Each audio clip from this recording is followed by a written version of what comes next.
Napag-usapan natin ang patungkol sa pagbabati nitong sila Cagali at Leon Cromwell kung saan iniwanan na nila ang nangyari sa nakaraan at nagkasundo na sila. Inakit pa nga ni Cagali itong si Leon na tumakas na kasama niya pero tumanggi naman ito. Pero bago natin simulan itong video na ito ay i-roll muna natin ang intro. Hello everyone and welcome to my channel, ang inyong source ng Tagalog na Tansura Contents. Sa channel na ito ay pinag-uusapan natin ang mga nangyayari sa may Tansura Universe. So without further ado, let's get into the video. Tumanggi nga na tumakas itong si Leon Cromwell tapos sinabi niya na worst case scenario daw meron pa rin naman daw sila na mapapala dito. Kung makontrol daw siya ni Michael may observe naman itong si Gay Crimson itong process na ito at makakapag-come up sige ng paraan para solusyonan itong problema nila na ito sa kanilang mga kalaban.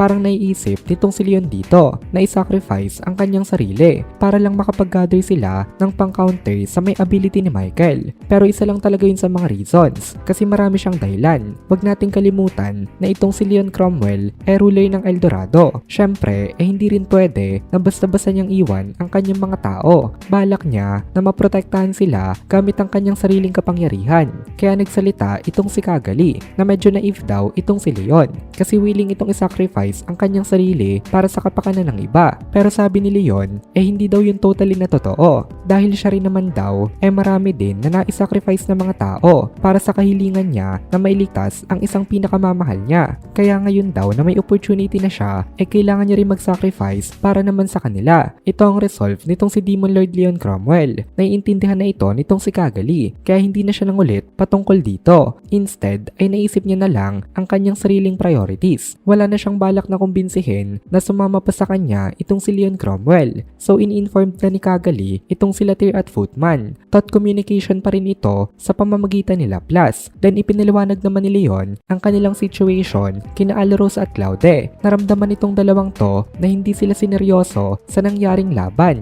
Kaya mabilis silang naniwala sa explanation ni Leon sa kanila. Ang kailangan nilang gawin ngayon puwersahin si Yuki na sumama kasi once na nasa labyrinth na nga rin nito makakawala na siya sa may control ni Michael sa kanya. Sumenyas na si Leon kay Cagali kung nasaan yung direction ng kanilang magic circle at nagpretend naman itong si Cagali na tumalbog siya doon sa may direction na yon kung saan may matatagpuan na isang hidden door. Tapos nagsignal na itong sila Plus, Latyr at Footman. Tumulong rin itong sila Alros at Claude sa may performance na ito. Inatake nila itong sila Latyr at Footman para tumalbog din itong dalawa doon sa may direction na dapat nilang puntahan. Then sumigaw itong si Cagali ng Yuki sama para sumunod itong si Yuki doon sa may direction.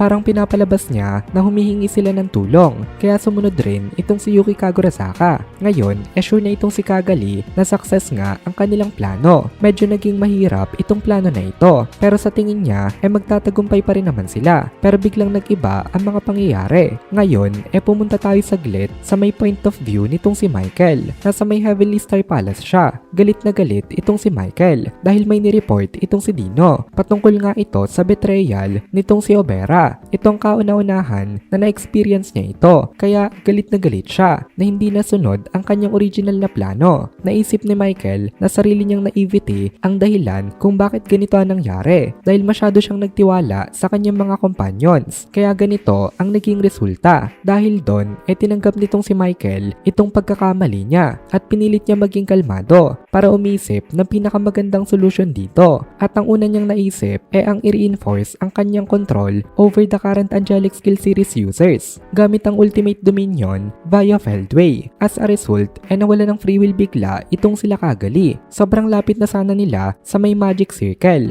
at konting-konti na lang sana makakatakas na nga sila nang biglang dumating sa kinaroroonan ni Cagali itong Phantom King. Sabi ni Feldway sa mga ito curious daw siya sa may gagawin nitong mga clowns pero hindi niya daw in-expect na tatry rin sila nitong mga ito.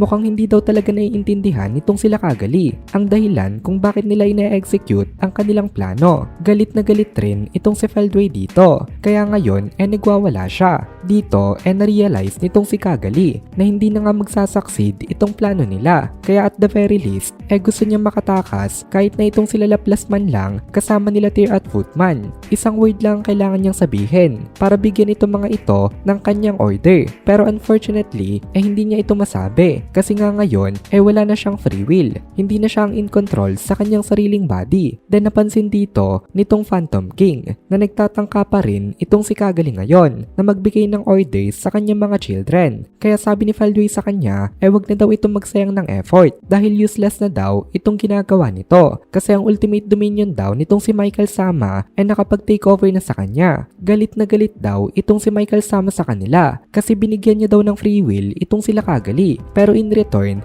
ganito ang inisukli nito sa kanya. Then tumingin itong si Feldway sa direksyon nitong si Leon Cromwell. Sa pagtingin pa lang nito hindi na nakagalaw si Leon dahil na-activate na rin agad ang domination sa kanya. Sabi ni Feldway mukhang nandito na rin daw pala itong kanilang main target kaya pati ito totally agad na nai-dominate. Again napakadire na naman ng kanilang situation. Kitang kita na lamang sa invasion na ito itong grupo ng mga phantoms. Lamang na sila sa quality ng mga panlaban. Tapos na-i-add pa sa force nila itong si Demon Lord Leon Cromwell. At dito na muna natin tatapusin itong video na ito. Kung nagugustuhan mo itong mga videos natin ay please consider joining the membership para mapanood mo na agad ang mga kasunod na part dahil palaging advance ang ating mga members. Also ay please consider leaving a like at mag-comment ka na din para ma-boost naman tayo ng algorithm.